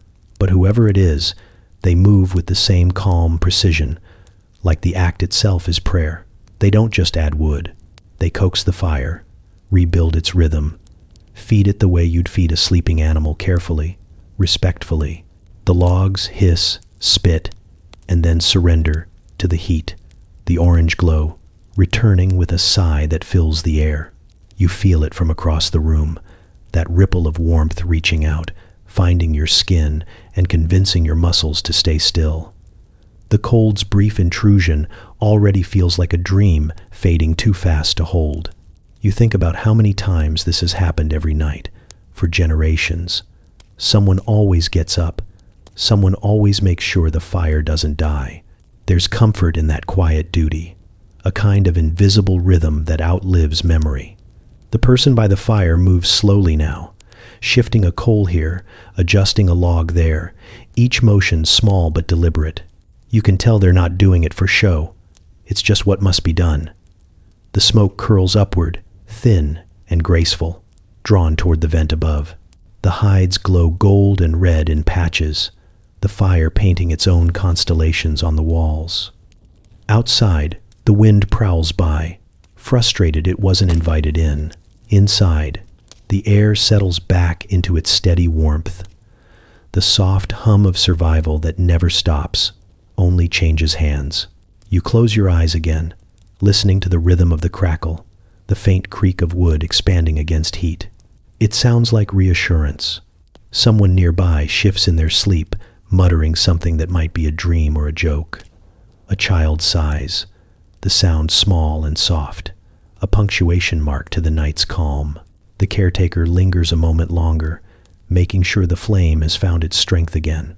Then they stand, stretch, and glance around the tipi like a shepherd counting sheep. Satisfied, they step back toward their bedding, footsteps muffled by furs. You stay still, pretending to be asleep but not wanting to miss it. The care, the ritual, the seamless way necessity becomes affection. It's not about the fire anymore. It's about the fact that someone, somewhere, always wakes, always tends, always gives warmth another chance to continue. The heat reaches you again, deeper this time, wrapping itself around your ribs. You let out a long breath, slow and content, watching it turn to mist before disappearing. The teepee sighs with you, the structure alive and patient, its heartbeat in sync with the coals. Outside, the cold grinds its teeth against the snow, but it's too late. The fire is alive again, and you are claimed by its comfort. You turn over, pulling the furs closer, half smiling as the warmth seeps back into your bones. The caretaker lies down, the crackle fades to a whisper, and the teepee breathes its long, slow breath. You drift back toward sleep, knowing that before dawn comes, the flap will open again, the cold will visit, the fire will rise, the rhythm will continue quiet, eternal, unbroken. You step outside just as dawn begins to dissolve the darkness, and the first thing that hits you is how sharp the world feels. The air doesn't just sting, it bites, clean and merciless, like it wants to remind you that warmth is not the natural state of things. The frost covers everything, turning branches into glass and earth into iron. Every sound feels louder in the cold, every crunch of snow underfoot echoing across the plains as though the land itself is listening. The horizon is a frozen line, and the sky looks heavy with silence. For a moment, you wonder how anything survives this. Then you turn back toward the camp, and the answer greets you in smoke and laughter. The circle of tipis glows faintly, halos of warmth rising through thin trails of gray. Even from this distance, you can hear the sounds of life wood cracking in the fires, the low hum of morning voices, a burst of laughter that cuts through the cold like it's got a purpose. You stand still, for a while, watching steam rise from the hides, the air alive with movement. It's not the kind of heat that conquers winter, it's the kind that defies it quietly. You walk back toward the circle, and the change happens gradually. Each step pulls you closer to the boundary between silence and sound, isolation and belonging. The frost fades first from your eyelashes, then from your breath. Someone sees you and waves, their mittened hand catching a spark of sunlight. The camp is awake now, alive with small chores, someone fetching water, someone feeding the fire, children chasing each other in bursts of shrieks and smoke. You can feel the warmth before you reach it, not as a temperature, but as a presence. Inside the circle, everything feels different. The air moves slower, more deliberate. The cold still exists here, but it's outnumbered. Fires pulse steadily at the heart of each home, smoke drifting upward in lazy ribbons that merge into one great plume above the camp, as if the whole community breathes together. The ground underfoot is softer, tamped by footsteps and layered with the scatter of ash and fur. The smell is wood smoke, hide, and faint sweetness, something cooking somewhere, shared without question. You realize you're standing inside a miracle disguised as routine. A woman calls you closer, pressing a small bowl into your hands before you can protest. The broth inside steams, faint tendrils of heat curling against the cold air. You take a sip and feel it spread through you, not just in your body, but in your chest. The warmth stitched with something human. She doesn't say much, just nods before turning back to her work. No one here wastes words when the fire already speaks enough for everyone. You watch as a boy kneels beside a small blaze, carefully feeding it twigs, his face lit by concentration. Nearby, two older men joke while repairing a broken sled, their laughter low and easy, the kind that feels earned. Around them, people move like parts of one organism, separate but synchronized. Every motion has intention, every silence has meaning. You begin to understand that this warmth isn't just built from fire and hides, it's built from nearness. Outside this circle, frost wins. It conquers everything it touches, turning the world brittle and silent. But inside, the cold loses its edge. It still presses against the hides, still rattles the air with wind, but it never enters fully. It can't. The warmth isn't only heat, it's shared breath, shared effort, the quiet security of knowing someone will wake to tend the coals. That laughter will always outnumber storms. You look around and realize no one seems hurried, even though survival is a daily job. There's no panic here, no fear that the frost might creep in. They've already solved it, not with walls or weapons, but with each other. The teepee walls hold back the cold, yes, but it's the people who keep it out. The woman who gave you the broth passes by again, and this time she smiles. That small, knowing kind of smile that doesn't need translation.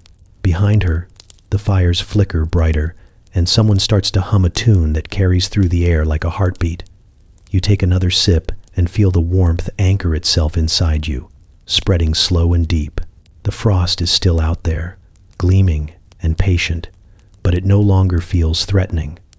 It's just part of the landscape, an outer ring around something indestructible. The real insulation isn't the hides or the fire or even the snow packed around the base of the teepee. It's the laughter echoing in the cold, the way one small light becomes many, and how warmth, when shared, becomes something even the frost can't touch. Sleep comes in waves, not all at once. It pulls you in gently, then lets you rise just enough to remember where you are. The air inside the teepee feels heavy with warmth and wood smoke, every breath a mixture of ash, hide, and something faintly sweet. You lie still on the furs, eyes half open, watching the orange light from the coals dance up the walls. The poles above you form a perfect pattern order, holding chaos at bay. Beyond them, through the smoke hole, the stars lean close, their light cold and distant and impossibly steady. For a second, you think they're moving, just slightly, like they're breathing in time with the fire. Someone shifts near the center, adding another piece of wood to the coals. The sound is soft, a small crack, then a sigh as the flame catches. The glow flickers stronger for a moment. illuminating faces around the space, people cocooned in blankets, curled like commas in a story still being told. You can't tell who's awake and who's dreaming. Everyone looks caught between worlds, half here, half somewhere older. The air hums faintly with their breathing, each exhale threading into the slow rhythm of the teepee's own pulse. You stare up again, tracing the poles that rise like ribs into the night. They converge at the top, framing a perfect circle of sky, and you realize how little separates you from everything above it. The smoke slides past them, graceful and thin, vanishing into the stars. It feels almost deliberate, like the fire is sending up your thoughts for translation. You blink, and one of the stars flickers twice. You tell yourself it's just the smoke shifting, but another does it too, and you can't help but think they're answering. You close your eyes, but the world behind your eyelids feels as bright as the one outside. The heat wraps around you like a living thing, the hides beneath you soft and familiar now. You can feel the faint vibration of life through the ground. People shifting, fire crackling, the wind brushing against the outer walls. Every sound feels woven into something much larger, something circular. You realize that even in rest, the camp doesn't stop moving. It breathes as one, quietly maintaining itself against the long winter night. Your thoughts drift, and images rise uninvited. The frozen river gleaming under the sun, children's laughter echoing through steam and snow. The firekeeper's hands steady in the dark. You see them all as if from above, like the stars themselves are showing you the memory from their point of view. The camp looks small, fragile, glowing faintly against a vast, indifferent plain. Yet the light never flickers, never dims. It just holds. A soft voice murmurs something nearby, maybe a dream spoken aloud. The sound ripples through the stillness, barely louder than the crack of a cooling log. You think of all the nights like this, thousands of them stretching back farther than you can imagine.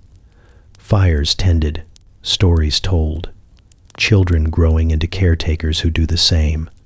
The thought is comforting and a little humbling. You feel the warmth press deeper, seeping past skin and bone until it feels like part of you. When you open your eyes again, the fire's lower, more ember than flame, and the stars above are sharp enough to hurt. The smoke hole frames them perfectly, each one a pinprick of cold light in an ocean of black. You swear you can feel their gaze, ancient and amused. They've seen this before, this quiet, this resilience, this small circle of heat holding out against an endless night.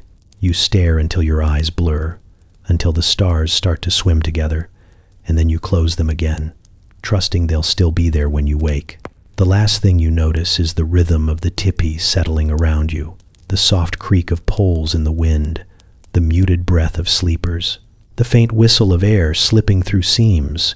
It's the sound of survival, low and constant, unchanged by centuries. You exhale slowly, your breath joining the invisible spiral of warmth that rises to the sky. The stars above flicker once more, and you can't tell if they're blinking or just watching you dream. Either way, it feels like agreement. You wake to the sound of dripping. At first, you think it's rain, but the rhythm is too deliberate, slow, steady, each drop landing with the quiet authority of something thawing after a long argument with winter. The teepee walls glisten faintly in the pale light. Tiny beads of water trace paths down the hides, merging, splitting, racing each other toward the ground. You lift your hand and catch one. It's warm. Somehow, impossibly, it's warm. The air smells different this morning. Less of smoke and cold earth, more of wet hide, pine sap, and the faint sweetness of thaw. You sit up, pulling the furs from your shoulders, and the warmth clings to you, the kind that lingers after fire but before sun. The coals still glow at the heart of the tipi, soft and red, their light reflecting off the beads of condensation like 1,000 tiny embers caught midair. Someone stirs beside you, mutters something half asleep about good fire dreams, and rolls over. You crawl closer to the opening and lift the flap. Outside, the world is gold. The snow hasn't melted yet, but but it's losing its arrogance. Steam rises from the drifts, curling into the air like ghosts surrendering their hold. The tips gleam in the new light, every hide slick with dew and catching the sun like skin after a long sleep. The cold isn't gone, but it's softer now, embarrassed, almost, for how loud it had been. A few people are already moving through the camp, slow and easy, wrapped in the kind of quiet satisfaction that only follows endurance. Someone laughs at something you don't catch. Someone else stretches their arms toward the sky, like greeting an old friend who finally came through. You can see the footprints of the night still frozen in the snow, little hollows where people stepped out for firewood or stories, or both. The frost that once bit at the world's edges now melts into tiny rivers, each drop running toward the same purpose, life returning.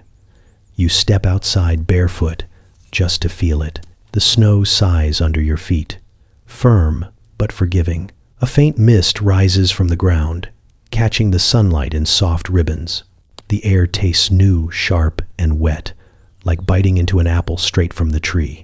You breathe it in, deeper than you meant to, and it fills your chest with something you can't quite name. Maybe it's pride. Maybe it's relief. Maybe it's both.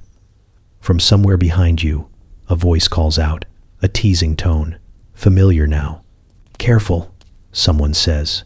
"You'll melt too." You laugh, turning to see an older man crouched by his fire, stirring a pot that steams like a small volcano. He grins without looking up. "This is the best part," he says. "When the snow remembers, it's only visiting." You watch the way the steam rises from his pot and the hides above him, blending into the morning light. He's right. There's something holy about the moment when cold gives up. Inside your tipi, the air hums with quiet contentment. Drops continue to fall, slow and rhythmic, like the heartbeat of something larger than you. You realize the heat from the fire isn't the only thing causing it. The people, their breathing, their laughter, their very existence has warmed the air enough to make winter reconsider. That thought stays with you. As the sun climbs higher, the camp comes alive. Children chase puddles as if they've never seen liquid water before, their shouts echoing across the bright snow. A dog shakes off a spray of droplets and sneezes at its own boldness. Every surface shines, the sleds, the poles, the ropes, all touched by the same slow undoing. You catch sight of the snow-packed ring around the base of your tipi, now dripping steadily, each drop falling in rhythm like a drumbeat marking the end of something long and patient. You turn your face upward, eyes closed, feeling the light hit your skin. The warmth is gentle, cautious, as though the sun is testing the world before trusting it again. You stand there for a long time, breathing it in, surrounded by the sound of melting, soft, endless, forgiving. The cold retreats inch by inch, leaving behind a world washed clean and glimmering. You don't move until someone laughs behind you and says, "You'll miss breakfast." You grin, stepping back inside, brushing a few last droplets from the hide as you go. The teepee steams faintly in the light, breathing in warmth, exhaling peace. You glance at the coals one last time and think, the cold tried its best, but it never stood a chance against this. The morning begins with motion, not frantic, not noisy, just deliberate. Practiced movement that makes you realize this isn't improvisation, it's memory in motion. You blink awake to the sight of people already working, their silhouettes framed by sunlight filtering through hide walls. The teepee breathes slower now, as though it knows what's coming. The air smells faintly of last night's fire, of sleep, of something ending gently. You stretch, still wrapped in fur, and by the time you stand, someone has already untied the first rope. The sound it makes, a soft, sliding whisper, feels almost like farewell. You half expect confusion, the kind of chaos that follows most attempts to take something apart. But here, nothing collides, nothing tangles. Every hand knows its role, every gesture fits. The poles that once leaned into the sky now lower one by one, crossing paths like dancers mid-step, never clumsy, never uncertain. The hides loosen and fold down smoothly, sighing as they collapse inward. It's strange, watching warmth become geometry again. You're handed a task without words. Someone places a coil of rope in your hands, nods toward a pole, and before you can overthink it, you're moving in rhythm with the others. The structure falls away gracefully, section by section. What had seemed so vast last night, glowing and alive, full of stories and laughter, shrinks into manageable pieces, each one holding its share of memory. You realize you're not just taking down a shelter, you're folding up the evidence of life. Every motion feels intentional, like choreography rehearsed across generations. A child catches a loosened hide before it touches the snow. Two women roll it neatly, brushing off the frost with bare hands that don't even flinch at the cold. Someone hums under their breath, a low, steady tone that keeps time better than any drum. You can tell this isn't work to them, it's ritual, a closing act to a story that doesn't end so much as pause. You step back for a moment to take it in. The once rounded homes have become flat bundles, poles stacked in clean bundles beside them. Smoke still lingers in the air, drifting upward from the last of the fires. You can see the ring of darkened earth where the teepee stood, a perfect circle of memory branded into the frost. Nothing wasted, nothing forgotten. The elder gestures toward the hides, showing you how to fold one properly. It's heavier than you expect, the inside still warm from trapped air.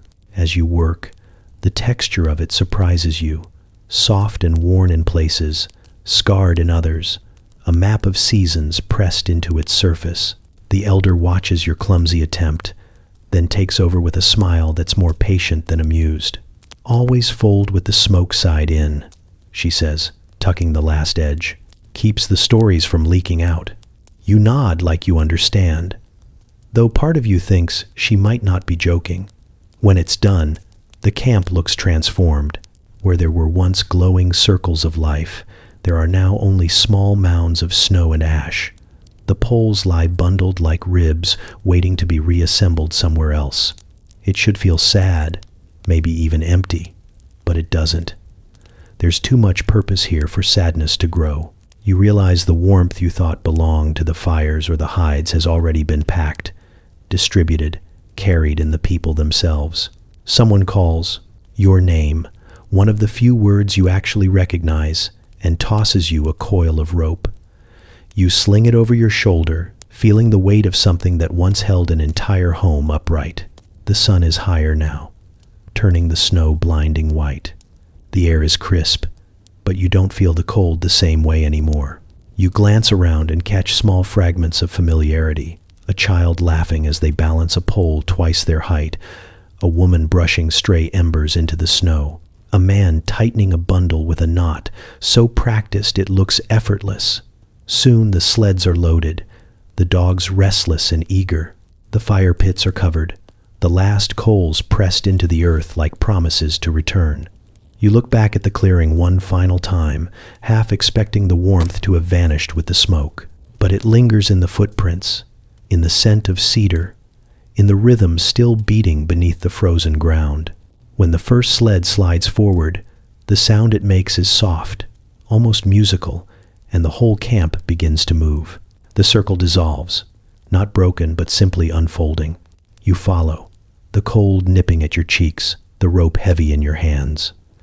Behind you, the frost begins reclaiming the earth, erasing traces of fire and laughter, but it's only surface deep. The warmth doesn't need a place to live. It travels with those who remember how to build it again. You start to understand it slowly, the way you learn most things out here, not through explanation, but through repetition, through motion that feels older than words. Warmth, you realize, was never meant to stay still. It moves, just like the people do. Every part of life here is built on that single understanding. You can't own comfort. You can only carry it well.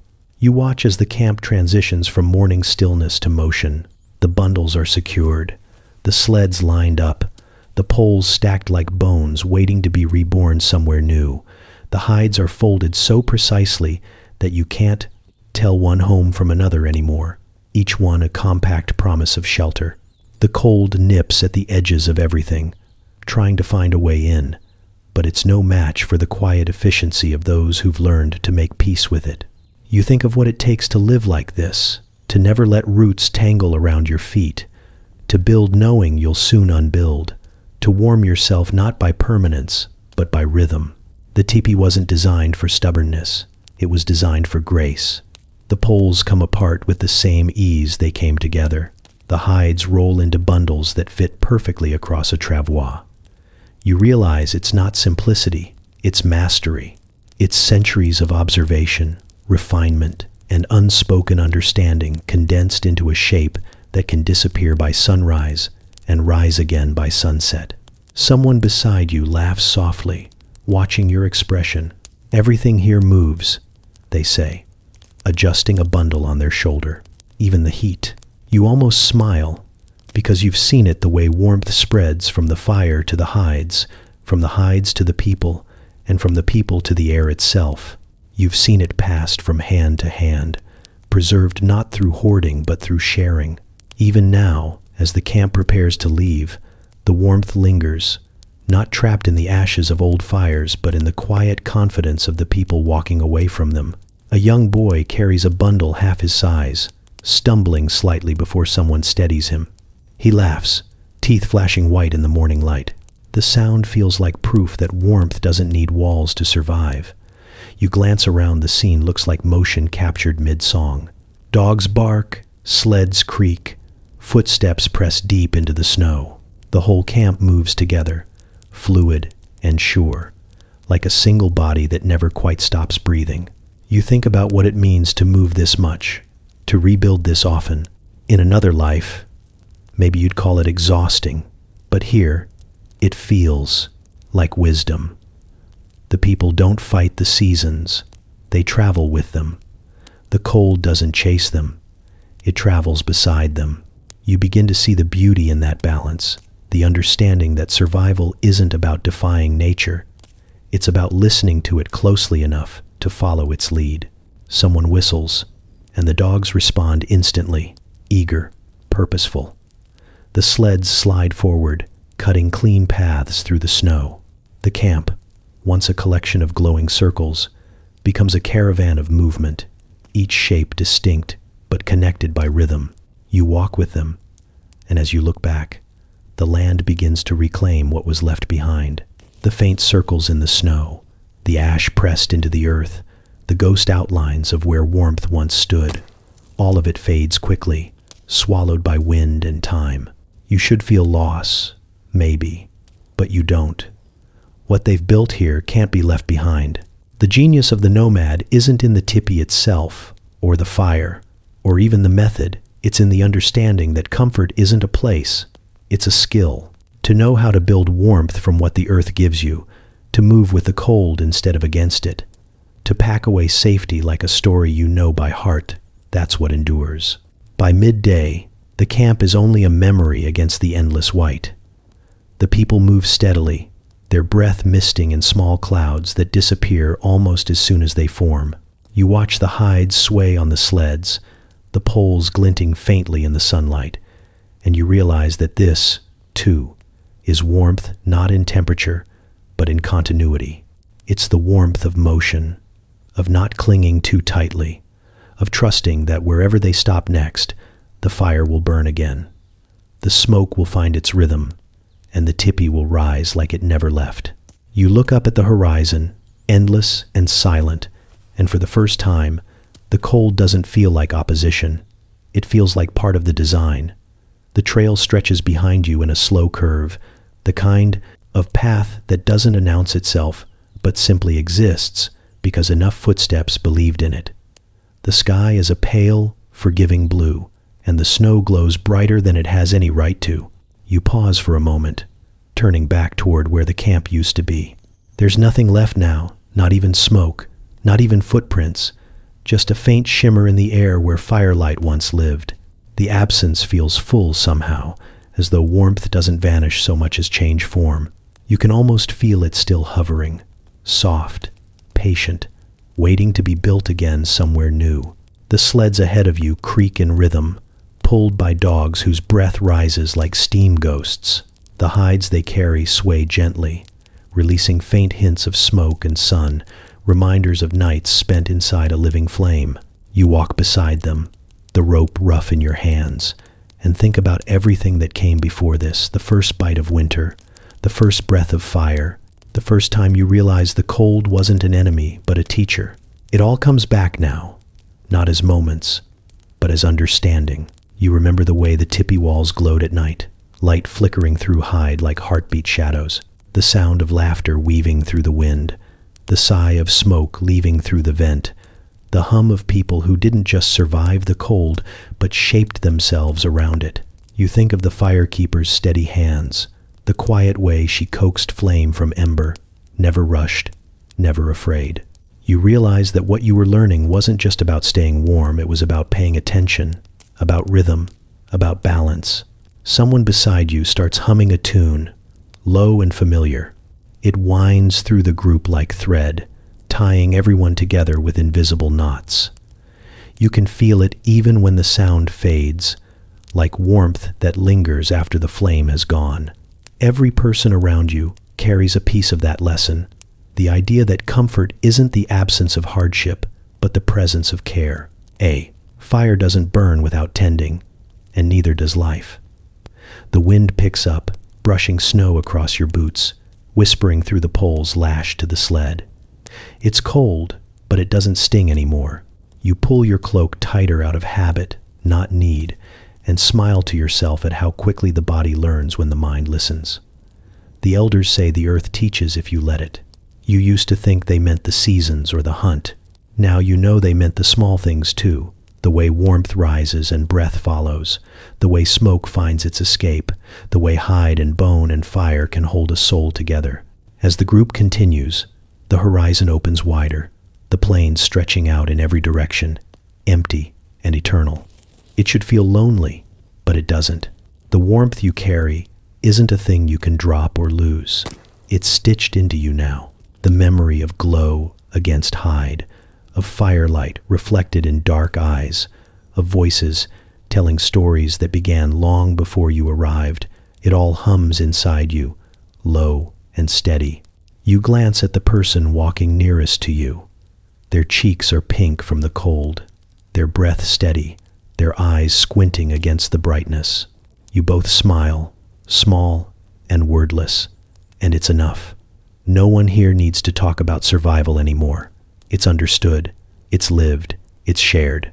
When the group finally pauses, you sink to your knees in the snow, hands buried in the cold that no longer feels cruel. The sled poles rest beside you, their tips catching light, small halos of memory clinging to them. The hides rustle faintly in the wind, whispering against one another like pages turning in a book you've almost finished. You look out over the land again, toward the spot where the camp used to be. There's nothing visible there, but you feel it anyway, a warmth just beneath the skin of the world. That's when it clicks, quiet and sure. Comfort was never about walls or fire, or even the tipi itself. It was about the knowing, how to build, how to breathe, how to move, how to keep the flame alive no matter where you stop next. You stand, the cold biting at your ankles but not through them, and start walking again. The snow crunches beneath your feet, each step a quiet echo of all those who've walked this path before. Behind you, the horizon swallows the last trace of the camp. Ahead, it waits for the next one. The firelight may fade, but the warmth doesn't. It just changes shape, finding its next breath inside you.